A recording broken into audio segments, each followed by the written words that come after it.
자, 일단 네이버에서 로그인을 하시면은 이렇게 아마 화면이 뜰 겁니다. 자, 페이지로는 얘가 102페이지 정도, 103페이지 이 부분을 좀 보시면 될 것 같아요. 102, 103페이지 부분. 네, 102페이지서부터 살짝 볼게요. 만약에 내가 회원가입을 새로 해야 될 때는 여기 로그인 버튼 하단에 회원가입 버튼이 있어요. 여기를 누르면 회원가입을 할 수가 있습니다. 지금 여러분들이 가입이 다 되어 있으셔서 사실은 지금은 회원가입이 필요 없어서 여기서는 회원가입을 넘어갈 거긴 한데 다른 사이트에서는 회원가입을 직접 해보실 거거든요. 그때 회원가입하실 때는 오른쪽 하단에 보시면 여기 지금 네이버 창에서 오른쪽에 보면 로그인 창이 있고 하단에 보시면 회원가입이라는 버튼이 있어요. 이 부분을 눌렀을 때 뜨는 게 이 네이버의 화면이라고 보시면 될 것 같아요. 그래서 일단은 회원가입할 때는 약관이 항상 나오고요. 약관에 대해서 필수 약관들은 동의를 해주시는 거예요. 물론 선택 약관까지 동의하셔도 상관은 없는데 필수는 반드시 동의해야만 가입이 가능한 거고요. 선택 약관은 동의하지 않아도 가입은 가능한 것이 선택 약관이라고 보시면 돼요. 만약에 동의하시고 확인 버튼을 누르시면 이런 식으로 아이디랑 비밀번호를 만들 수 있는 창이 떠요. 여기가 지금 103페이지인 거죠. 그쵸? 그래서 회원정보 입력란에 내가 이제 가입할 아이디, 비밀번호 등을 빠짐없이 입력한 후에 가입하기를 누르면 만들어졌던 게 여러분들이 지금 로그인한 아이디랑 비밀번호라고 생각하시면 돼요. 아이디는 네이버에 고유해야 돼요. 그렇기 때문에 아이디를 내가 만약에 갖고 있는 아이디, 그러니까 다른 사람이 만약에 만들어 놓은 아이디를 적었을 때는 이렇게 이미 사용 중이거나 탈퇴한 아이디입니다 라고 나올 거고요. 만약에 다른 아이디를 적으면 멋진 아이디네요 이렇게 따로 뜨는 걸 볼 수가 있을 거예요. 그래서 아이디는 이 네이버라면 네이버 사이트에 고유한, 그러니까 하나밖에 없는 그런 아이디라고 보시면 되겠고, 비밀번호는요 웹사이트마다 규칙은 조금씩 다르긴 한데 거의 좀 공통되는 부분만 좀 짚어서 말씀드리면, 일단 비밀번호의 개수는 7개 또는 8개 이상으로 잡으시는 거예요. 그리고 비밀번호는 영문하고 숫자를 섞어서 만들고 어떤 경우는 특수문자를 섞어서 만들기도 합니다. 그리고 네이버에선 사실 크게 상관은 없지만 다른 사이트에서는 아이디랑 그러니까 4자 이상 같으면은 아마 만들어지지를 않을 거예요. 그리고 1, 2, 3, 4와 같이 연속된 거는 비밀번호로 쓸 수가 없습니다. 그리고 어떤 곳들은 이제 생년월일이라든지 이런 거 못 쓰도록 그렇게 막혀 있는 데들도 있어요. 그러면은 이제 사이트마다 조금씩 다른데, 그렇다고 우리가 매번 그 사이트마다 새롭게 비밀번호랑 아이디를 만들려고 하면은 머리가 아마 메모리가 남아나지를 않으실 거예요. 그렇기 때문에 보통은 원래 원칙상은 아이디랑 비밀번호는 다 다르게 만들어라 라고 하지만 보통 통상적으로 아이디랑 비밀번호를 그러니까 아이디랑 비밀번호를 다른 데도 동일하게 쓰는 경우들이 좀 많다고 보시면 될 것 같아요. 그래서 일반적으로 다른 사이트들에서도 통용되는 비밀번호의 형식은 일단 영문 숫자 섞어서 8자리 정도, 그리고 아이디랑 4자 이상 동일하지 않을 것, 그 정도는 좀 맞춰서 적으시면은 그래도 비밀번호가 매번 계속 다 달라질 그런 확률은 좀 줄일 수가 있을 거예요. 자, 비밀번호에는 제가 만약 적어보면요, 이런 식으로 동그라미로 이렇게 표시가 돼서 나와요. 그렇기 때문에 제대로 적었는지 확인하기 위해 비밀번호 재확인에 똑같이 적어서 확인하면 문제없으면 이렇게 파란색으로 자물통이 보일 거고요. 만약에 일치하지 않으면 비밀번호가 일치하지 않습니다 라고 뜨는 걸 볼 수가 있습니다. 이름을 적고 생년월일을 적고 성별 적고 본인 확인 이메일에는 괄호하고 선택이라고 돼 있잖아요. 이건 선택사항이라 안 적으셔도 돼요. 휴대전화를 입력한 후에 인증번호 받기를 하면은 인증번호가 날라오고요. 그거까지 끝나고 가입하면 아이디랑 비밀번호가 만들어지는 순서예요. 근데 여러분들이 예전에 아마 직접 만드셨었을 수도 있고 아니면은 이제 자녀분들이나 다른 분께 부탁해서 아이디나 비밀번호를 만들어 쓸 수가 있기 때문에 일단 아이디랑 비밀번호 만드는 절차는 간단하게 한번 설명을 드렸고요. 다음번에 다른 사이트에 가입할 때는 직접 가입해 보는 걸로 할게요. 자, 일단은 만들어진 아이디 비밀번호로 로그인을 하실 거예요. 그래서 네이버에서 여기 오른쪽에 보시면 네이버 로그인 창이 있고요. 클릭해서 보시면 여기 아이디랑 비밀번호를 적게 나와 있습니다. 여기다가 가입되어 있는 아이디와 비밀번호를 적고 로그인을 해주시면은 요게 이제 로그인된 화면이에요. 여기까지 본 화면이 104페이지, 그쵸? 104페이지까지 지금 보고 있어요. 자, 로그인된 화면에서 내가 이제 메일을 보겠다라고 한다면 여기 메일이라는 요 버튼을 누르시면 됩니다. 메일 한번 눌러볼까요? 그러면 이렇게 메일이 열려진 것을 확인할 수가 있어요. 현재 만약 새로 만드셨다면 여기 이제 새로 메일 만드신 건 환영한다는 네이버의 메일이 와 있을 건데요. 기존에 쓰고 있는 메일이라면 이렇게 다른 곳에서 온 메일들이 보일 거예요. 일단은 설명을 한번 해보자면 지금 여기 종이가 여기 편지가 접혀져 있는 요 모양은 새로운 메일이라고 보시면 돼요. 그리고 요게 이제 메일 보낸 곳 쿠차라는 곳에서 지금 제일 최근에 보냈나 봐요. 이게 광고인데 여기 이제 제목에 보니까 이렇게 광고 호랑이 기운 솟아나는 뭐 이렇게 적은 것 같고요. 이걸 언제 보냈나 보니까 13시 53분 오늘 13시 53분에 보낸 메일이래요. 자, 그럼 제가 이 메일을 아직 확인을 안 했는데 눌러서 한번 확인해 볼게요.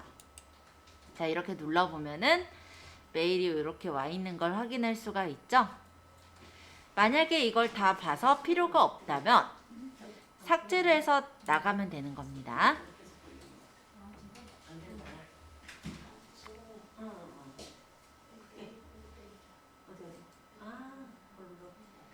자, 요것도 한번 제가 눌러서 볼게요. 요거는 인크루트 취업비서라는 데서 보낸 건데요.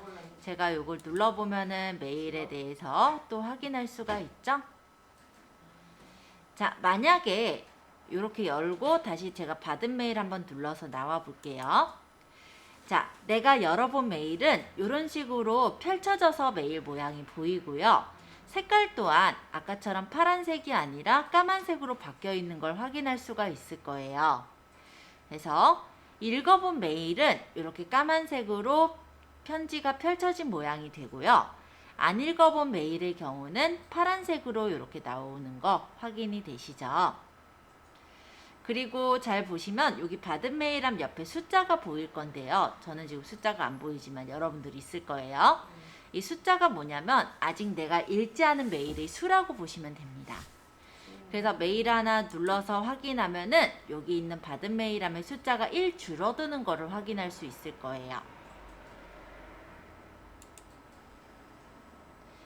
자, 이렇게 한번 간단하게 확인해 보세요. 여기다 메일을 써야 되는 거예요? 창에다? 메일을 쓴다고요? 네. 잠깐만요. 105페이지 하단에 조금 더 배우기. 일단 메일 아무거나 하나 열어서 확인해 볼게요. 어떤 사람한테 메일이 온 게 있어요. 그럼 이렇게 누르면은 그 메일의 내용을 볼 수가 있어요. 자, 여기서 여기 보시면은 답장이라는 게 있죠. 만약 이 사람한테 내가 답장을 보내고 싶다면 답장을 누르면 이 사람에게 메일을 이렇게 답장으로 보낼 수 있게 나오게 됩니다. 이 답장을 누르는 경우는 받는 사람이 자동으로 찍혀져서 나오게 되고요. 제목 부분에 원래 제목에 앞에 리라고 붙게 돼요. 그래서 리플리 즉 답장이라는 거를 이렇게 확인할 수 있도록 그렇게 되어 있고요. 여기 밑에는 오리지널 메시지라 해서 원래 이 사람이 보낸 내용이 있고 이 위에다가 이제 답장의 내용을 적어서 적으시면은 이 사람한테 메일 답장을 보낼 수가 있는 거예요. 그게 답장이라는 기능입니다. 답장을 클릭했는데 안 됐다고요? 자, 전달이라는 것은 무엇이냐면 받은 편지를 다른 사람에게 전달해 주는 거예요. 예를 들어서 우리가 어떤 편지를 받았는데요. 그 내용이 중요해서 다른 사람한테도 그대로 보내줘야 될 때가 있죠. 그게 전달이라고 보시면 돼요. 그래서 전달을 만약에 제가 눌러보았을 때는 어떻게 뜨냐면 일단 받는 사람을 내가 선정해서 그 사람한테 보내줘야 되는 거다 보니 받는 사람 부분이 비워져서 나올 거고요. 제목에서는 FW라는 게 이렇게 붙어요. 이게 전달을 뜻하는 겁니다. 그래서 마찬가지로 오리지널 메시지가 이렇게 담겨져서 전달이 될 수 있게 나오는 게 바로 전달이에요. 그래서 받은 편지를 내가 원하는 다른 사람에게 전달해 주는 것을 전달이라고 합니다. 그러면 여기서 만약에 요 어떤 내용을 열었는데 얘가 필요가 없어요. 그래서 이 메일을 내가 삭제하겠다라고 할 때 누르는 건 삭제예요. 삭제를 누르면 메일이 삭제가 되어져서 휴지통으로 들어가는 것을 볼 수가 있습니다.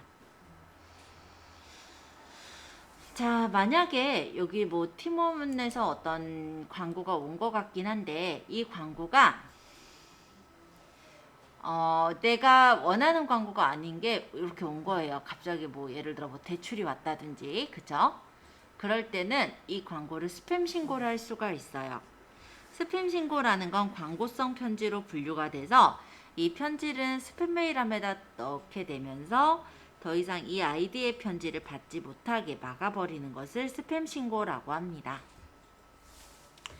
자, 그래서 여기 있는 메뉴들을 각각 설명드렸고요. 다시 받은 메일함에 나와 볼게요. 여러분들이 메일이 많이 받으신 분도 있고 그렇지 않은 분들도 있겠지만 메일을 가입해서 우리가 쓰다 보면요. 이런 식으로 메일 주소를 어디 가입할 때마다 쓰다 보니까 막 광고라든지 이런 게 많이 와요. 그러면 뭐 중요한 내용이면 눌러서 확인하겠지만 중요하지 않다면 이런 것들을 일일이 눌러 확인하기는 필요가 없겠죠. 그쵸? 그러면 그 옆에 보면은 이 네모 있어요. 이 네모를 클릭해서 필요 없는 것들을 클릭하고 삭제하면 쉽게 제거가 됩니다. 근데 일일이 이 네모를 클릭할래도 힘들죠. 그래서 나중에 좀 더 말씀드리자면 이 위쪽에 보시면 이렇게 네모가 따로 있어요. 이걸 누르면 현재 페이지에 받은 메일들을 모두 선택하겠다가 되는 거예요. 그리고 만약 얘는 내비두고 싶다 하면은 내비둘 거는 이렇게 체크를 풀어주시면 돼요.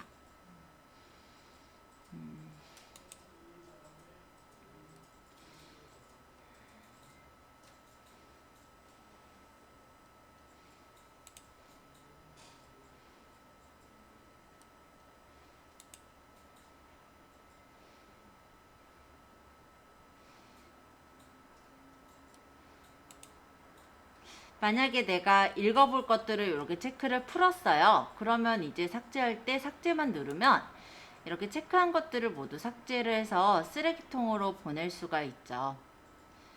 쓰레기통에서도 필요한 것들을 읽어보시거나 제거할 수도 있는데 휴지통에, 그러니까 우리가 받은 메일 하면서 삭제했을 때 일단 휴지통에 들어가기 때문에 용량이 줄어들지는 않아요. 그럼 내가 만약에 이거를 삭제하고자 한다면 여기서 이거 휴지통 비우기를 하면 휴지통에 있는 메일들을 삭제할 수가 있습니다. 그래서 확인하면은 휴지통 안에 있는 메일들이 모두 다 삭제되는 것을 확인할 수가 있어요. 근데 다 날라갔는데 잘못했다. 체크가 다 돼가지고 다 날라갔어요. 아, 다 휴지통에 버리셨어요? 네. 근데 휴지통에 있는 것도 다 버리고 여기 메일 온 것도 다 버리고. 아니구나. 있어. 휴지통에 있는 거만 버리고. 아니에요. 맞았어.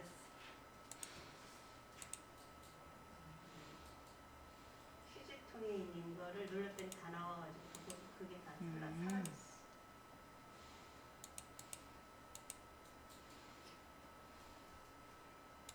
이제 휴지통에 다 날라간 건 없어지는 거죠. 휴지통에서 날아간 건 사라져요. 우리가 받은 메일 하면서 만약에 잘못 버린 게 있다. 이때는 휴지통에 남아있기 때문에 그런 것들은 체크해서 이동을 해서 받은 메일함으로 다시 옮길 수가 있거든요. 그래서 일단 휴지통이라고 한번 그래도 다시 체크할 수 있는 공간이 있는 거예요. 근데 휴지통에서나마 삭제를 해버렸다면 못 살려요. 네, 이해되셨죠?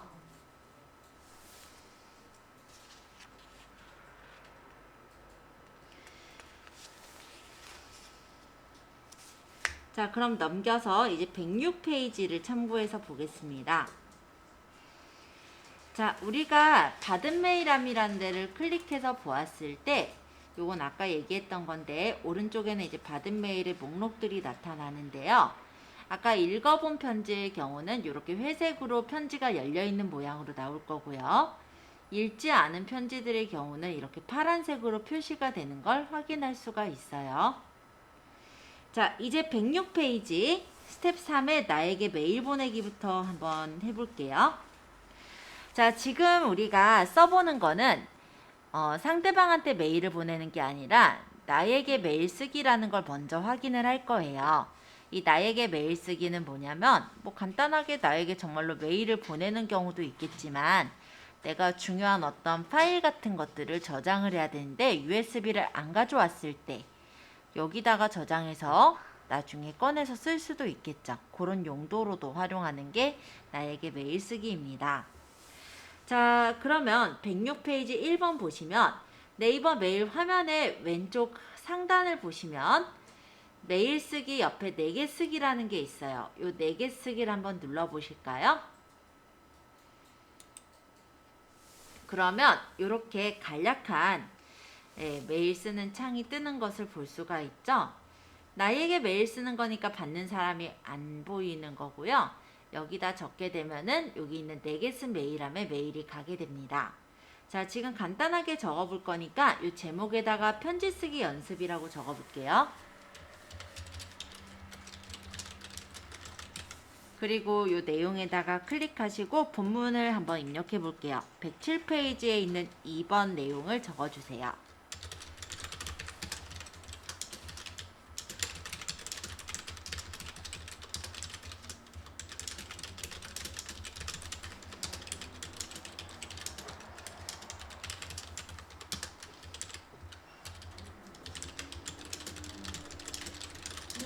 그래도 할게요. 네.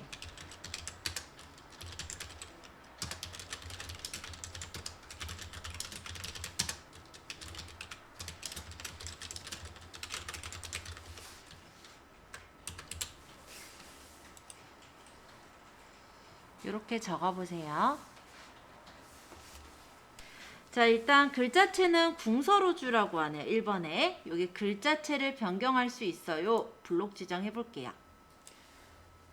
자, 여기 글자체를 변경할 수 있어요. 블록 지정해 주시고 그 다음에 글자체를 굴림으로 지금 맞춰져 있는데 선택하셔서 궁서를 골라주세요. 뭐 글자체만? 네, 어떻게. 지금 궁서로 다 바꿀게요. 어떻게?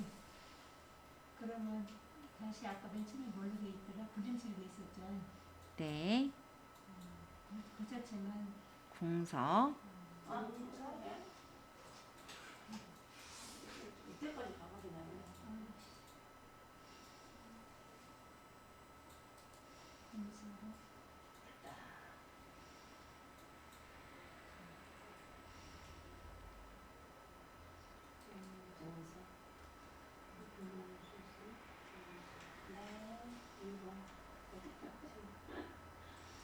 되셨어요? 네.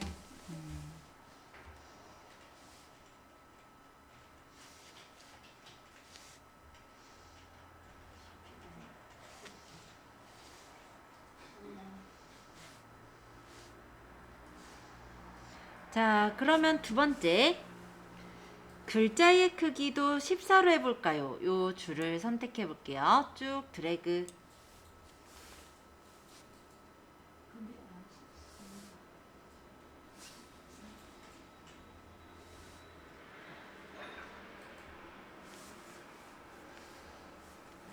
그리고 그 옆에 굴림 옆에 CPT가 글씨 크기예요. 여길 눌러서 14로 맞춰 볼게요. 14 클릭.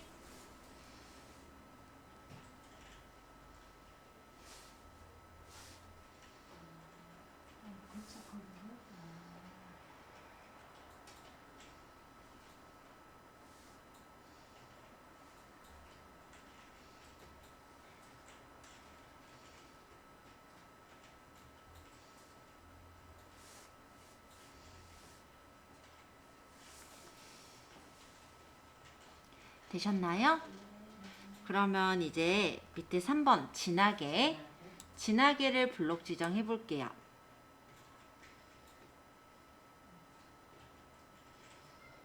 하셨어요?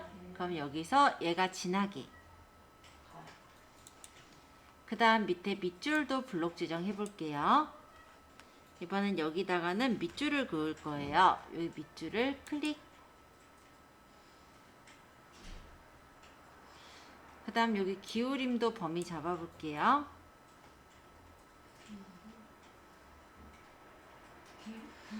기울임은 여기 기울임을 클릭. 그 다음 글자색 변경도 블록 지정해 볼게요. 자, 여기는 글자색을 빨간색을 줄 거니까 여기 있는 글자색을 누르셔서 세모를 눌러서 빨간색을 고르시면 글자색이 빨갛게 칠해집니다. 여기는 이제 배경색 변경이죠.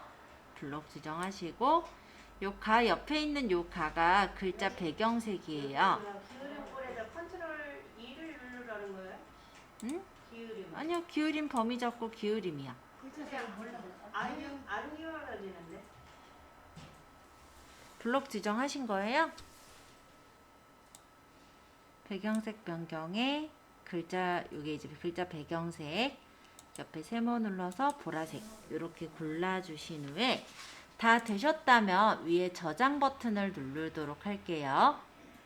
자, 저장을 누르면 메일이 저장되었습니다 라고 하면서 내게 쓴 메일함에 숫자가 하나 증가됐을 거예요. 이 부분을 눌러보시면 좀 전에 보냈던 메일을 확인할 수가 있습니다. 자, 한번 눌러서 볼게요. 아까 이렇게 작성해서 보낸 거 확인되시죠?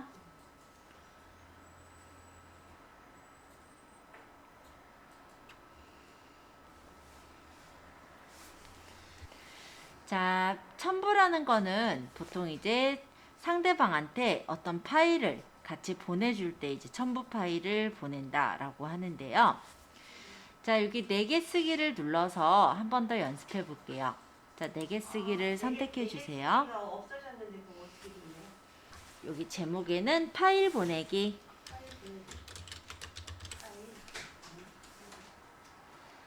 자, 그리고 파일 첨부를 해볼 건데요. 요 내 PC가 뭐냐면 이 컴퓨터를 뜻해요.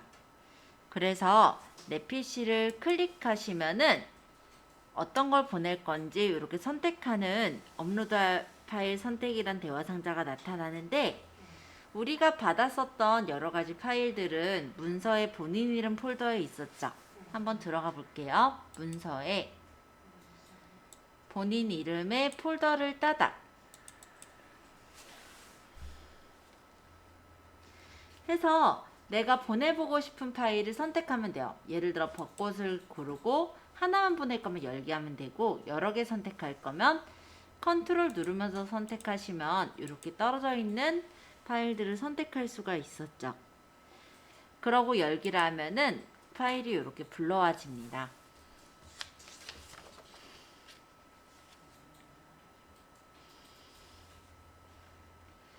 자, 파일을 불렀다면은 여기 이제 본문에다가 간단하게 적고 보내볼게요. 자, 110페이지 3번. 여기다가 내용에다 클릭하시고 예제 파일 첨부하여 보내기라고 입력해 볼게요. 예제 파일 첨부하여 보내기. 네, 그냥 그렇게 적었네요. 그러고 나서 저장 버튼을 누르시면은 내게 쓴 메일함에 저장이 되겠죠?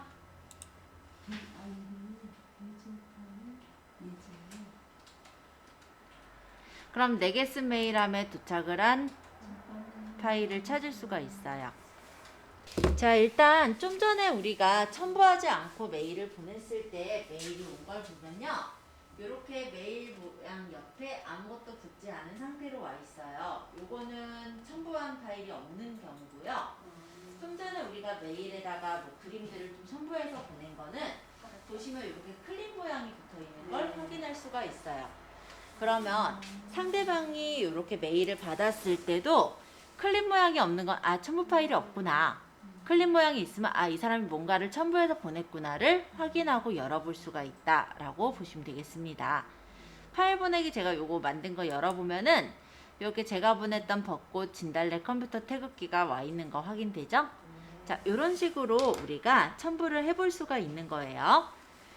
자, 111페이지 받는 사람을 지정하여 편지 쓰기 있어요.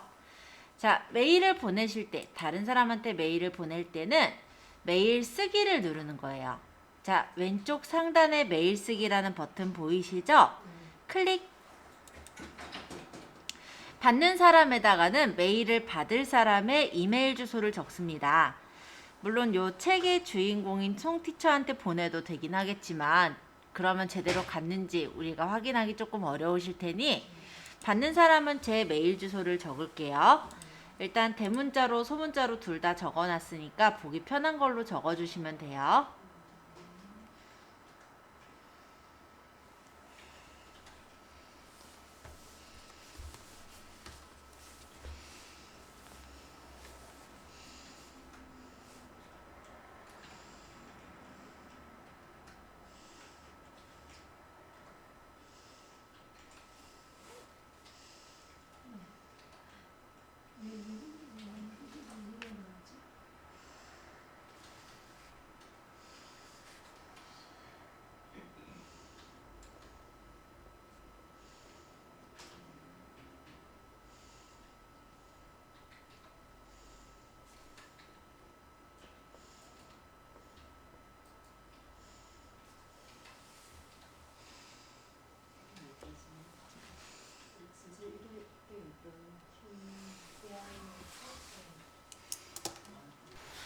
자, 그러면 받는 사람의 이메일 주소를 적고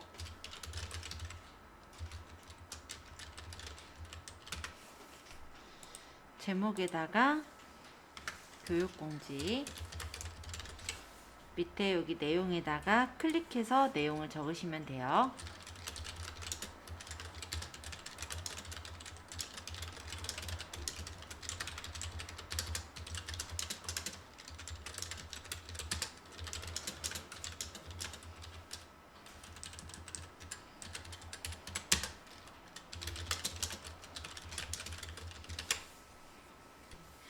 자, 여기 컴조화 모임 공지를 블록 지정하세요. 그리고 아까 했던 것처럼 글씨를 고쳐볼 건데 글씨체는 굴림에 글씨 크기는 14포인트 그 다음에 진하게 그 다음 여기 글씨 색깔을 찍어서 파란색을 줘볼게요. 진하게요, 글씨. 네, 진하게 파랑. 붓기가 진하게. 그 다음에 범위를 쭉 잡아서 여기 진하게 있잖아요. 진하게. 붓기라고 써 있어요. 네, 굵게요. 굵게가 진하게예요. 컴조화 모임을 공지와 같이 공지합니다. 여기 글씨 부분 잡아서 얘도 굴림에 12포인트. 파란거요, 글씨가? 글씨는 그냥 밑에 거는 까만색이고 위에 거는 제목이니까 파랑으로 준 것 같아요. 요 컴자 앞에 커서를 놓고 특수기호는 여기 특수기호를 누르시면 여러가지 특수기호가 나옵니다. 여기서 참고표를 눌러주시면 이렇게 참고표가 선택이 되고요. 적용을 누르시면 돼요. 공지 요 뒤에다가도 똑같이 넣어볼게요. 커서를 찍고 여기 특수문자 참고표 있죠? 여기 당구장 표시 네, 선택해 주시고 적용. 특수 기호는 미음 한번 눌러 보실래요? 미음을 툭 하고 한자키를 툭 눌러도 특수 기호가 나와요. 그래서 이 중에 이렇게 고르셔도 됩니다.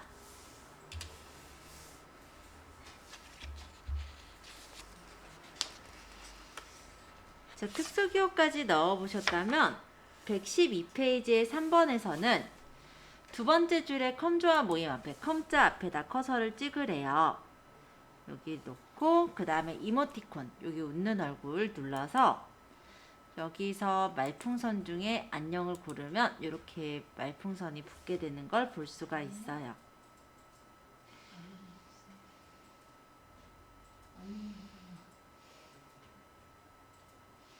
그게 아니 여기 있어. 아프게 무슨 말인지.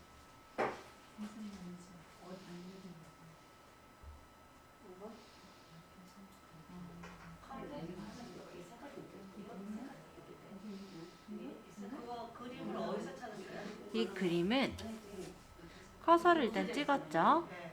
여기 URL 옆에 웃는 얼굴 있어요. 얘가 이모티콘인데 여길 눌러서 말풍선, 말풍선.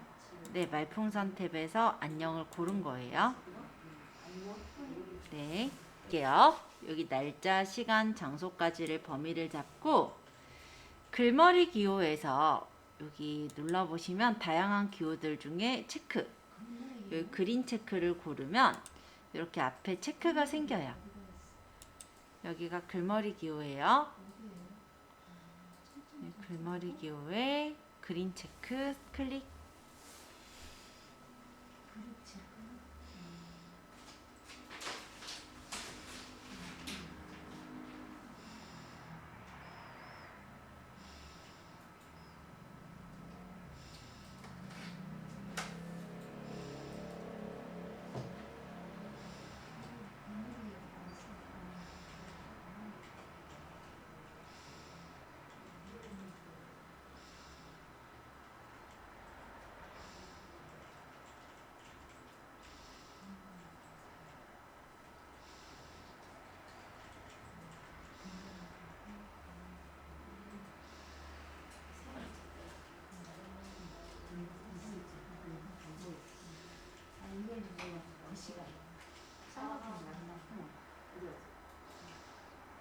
없어진 건 어떻게 됐네요? 보내기를 눌러가지고 없애버렸는데. 이거 지돌리기도 안 되는.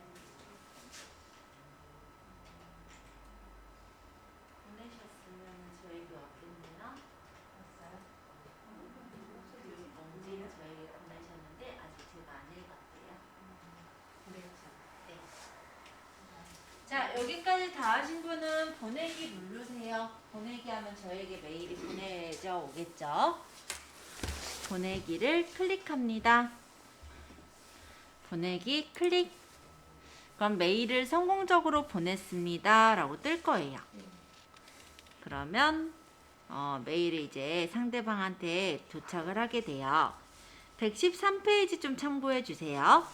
아마 요렇게만 적혀 있는 분들이 있을 테고 요 밑에 보면은 아마 조금 더 배우게 적혀 있듯이 나올 거예요. 처음 만약에 우리가 발송하는 메일들의 경우요. 메일 쓰기 마지막 단계에서 이렇게 메일을 성공적으로 보냈을 때 메일 주소를 주소록에다 저장해 놓을 수가 있어요. 그럼 자주 쓰는 메일의 경우는 매번 우리가 메일 주소를 타이핑해서 쓰기 힘들잖아요. 그럼 주소에다가 이렇게 주소록에 저장해 놓으면은 보다 편리하게 가져다 쓸 수가 있습니다. 저장 클릭하면 되는 거예요? 네, 주소록에 저장을 클릭하면 돼요. 나는 안 됐는데 어떡하지? 뭐 안 됐어도 상관은 없어요. 자, 이렇게 해서 메일을 보내보셨다면 보낸 메일 하면은 내가 보낸 메일을 확인할 수가 있고요. 그 옆에 수신 확인이라는 요 버튼을 누르면 상대방이 메일을 읽어보았는지 읽지 않았는지 확인할 수가 있어요. 있지 않아? 네, 안 읽었대요. 네. 그래서 이제 제가 받은 메일 한 가서 볼게요. 지금 희숙님, 연단님, 스키님 모두 다 메일을 잘 보내주셨고요. 제가 희숙님 거부터 교육공지 읽어서 확인할게요. 자, 희숙님 그럼 수신 확인 다시 들어가 보세요. 아까 읽지 않음 되어 있던 게 시간이 떠 있을 거예요. 수신하는? 다른 분 것도 지금 눌러서 볼게요. 자, 연단님 것도 교육공지 와 있는 거 제가 눌러서 확인하겠습니다. 수신 확인, 제가 확인한 분은 수신 확인 들어가서 보시면 요 읽지 않음이 날짜나 시간이 떠 있을 거예요. 네, 시간이. 그러면 상대방이 읽어본 거예요. 네. 아직 제가 한 분 건 안 읽어봤죠? 지금 수키님 것도 지금 읽어볼게요. 자, 이렇게 눌러서 확인했어요. 그럼 수신 확인 한번 가보세요. 수키님 수신 확인 가보시면 아까 읽지 않음으로 떠 있던 게 시간이 찍혀 있죠? 읽은 시간이 이렇게 찍혀 있는 걸 확인할 수가 있습니다. 그래서 상대방이 읽었는지 읽지 않았는지는 수신 확인을 보면 알 수가 있어요. 저는 아직 제가 보낸 거 안 읽었거든요. 그러니까 수신 확인에 지금 읽지 않음이라고 떠 있는데 제가 만약에 이걸 열어서 확인한다면 제가 보낸 메일도 확인했기 때문에 저도 수신 확인으로 가보면 이렇게 읽은 시간이 찍혀 있는 거 확인이 되시죠? 자, 이런 식으로 상대방이 요 수신 확인 같은 경우는 내가 메일을 상대방한테 보냈을 때 보낸 시간 그리고 상대방이 그거 메일을 받아서 읽어본 시간이 이렇게 확인이 되기 때문에 언제 보냈고 언제 확인했는지를 알 수 있고요. 이건 오늘 보낸 거기 때문에 오늘 날짜까지 안 적혀 있지만 내일이 되면 이런 식으로 날짜까지 앞에 적혀서 몇 월 며칠 날 몇 시에 보냈고 이 사람은 몇 월 며칠 날 몇 시에 읽어봤는지 이런 것도 확인이 될 거예요. 읽지 않으면 사람들이 안 읽은 거라고 보시면 돼요. 네. 발송 실패라고 떴어요. 그러면 왜 실패가 되는지 한번 보셔야 될 것 같은데 한번 확인해 볼게요. 아마도 메일 주소가 틀렸을 거예요. 읽었다. 제 거 일단 보면요. 여기 지금 어떤 분한테 메일을 보냈는데 이분이 정부 기관이에요, 사실. 이거를 확인해서 메일로 보내래서 메일로 보냈는데 읽지 않았어. 아, 진짜. 이런 사람들이 있어요. 메일을 보냈는데 만약에 이 사람한테 도달을 안 한 거면 발송 실패라고 떠요. 근데 이거 읽지 않음이라는 건 도달은 했으나 안 읽어본 거라고 보시면 돼요. 만약에 이 사람들이 나중에 읽어보면 그 나중에 읽은 날짜로 찍히겠죠? 나중에 여기 날짜 보낸 날짜 얘기를 있고. 네. 이거 이제 내가 네이버에게 만약에 메일을 보냈을 때 상대방이 아직 안 읽었는데 내가 잘못 보낸 거예요. 그럼 같은 네이버 서버에서는 발송 취소가 가능해요. 아직 안 읽었을 때는, 물론 읽었을 때는 어쩔 수 없고요. 사라지는 거 보이죠? 읽으면. 근데 만약에 메일 주소가 달라요. 이분 거는 지금 보면 go.kr 다르잖아요. 이분한테 제가 메일을 보낸 걸 읽지 않았는데 저는 이거는 메일 주소를 발송 취소 못해요. 왜냐하면 서버가 다르기 때문에 이분은 지금 go.kr, sen.go.kr이라는 어떤 사이트로 가입했던 그 아이디 이메일 주소인 거고 저는 이제 네이버의 서버가 있는 거라서 이런 경우는 발송 취소가 뜨지 않는 걸 볼 수 있죠. 결론적으로 말하자면 내가 만약에 땡땡땡 네이버.com에 메일을 보냈다면 발송 취소를 할 수가 있어요. 사람들이 아직 안 읽었다면. 근데 그 경우만 발송 취소가 되는 거지 다른 메일 서버로 보낸 경우는 발송 취소가 안 된다라고 보시면 됩니다. 그러니까 기본적으로 메일은 보내면 발송 취소 못한다. 주소 담을 수 없다. 이렇게 일단 생각해 놓으면 좀 편하실 것 같아요. 물론 같은 서버는 가능은 하지만 자, 일단 요 정도 얘기하고요. 있는 사람의 KYDC 이렇게 해서 네이버.com 적고요. 엔터를 치면 이렇게 구분이 돼요. 그래서 여러 명을 적을 거면 엔터 쳐서 그 다음 사람 이메일 주소를 적으시면 돼요. 그러면 여러 명한테 한꺼번에 보내는 메일을 보낼 수가 있고요. 그냥 엔터 치고 그 다음 주소 또 엔터 치고 그 다음 주소.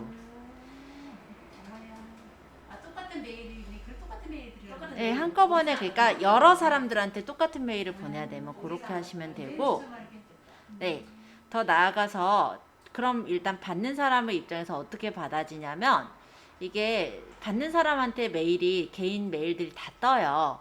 근데 그게 좀 싫으면은 여기 개인별에 체크해 놓으면 그 사람한테만 간 것처럼 보여져요.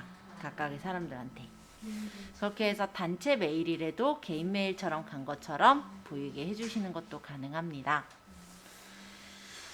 자, 여기까지 해서 메일 메뉴를 확인했고요. 다음 시간에 들어갈 거는요. 저희 114페이지서부터